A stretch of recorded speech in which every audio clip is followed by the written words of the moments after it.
बड़ा हसीन लम्हा होता है जब महीनों सालों बाद एक परदेसी अपने घर वापस जाने के लिए जहाज का टिकट खरीदता है।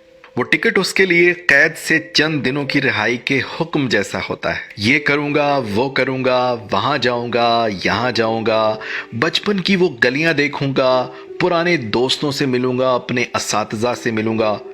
टिकट हाथ में आते ही उसकी हर रात सिर्फ इन्हीं सोचों में गुजर जाती है।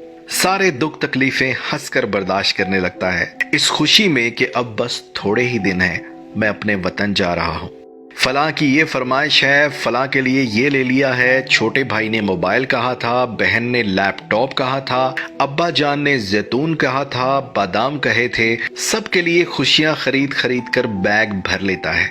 बस एक हस्ती ऐसी है जिसकी कोई फरमाइश नहीं आती और उसको खुद फोन करके पूछते हैं, माँ परदेश से तेरे लिए क्या लेकर आऊं? तो माँ का जवाब सिर्फ यही होता है, पुत्र तू आजा बस, माँ सदके तेरा मुख वेखिया वरे हो गए ने। तू खाना वक्त पर खाता है कि नहीं? मैं तेरे लिए ये बनाऊंगी, मैं तेरे लिए ये पकाऊंगी।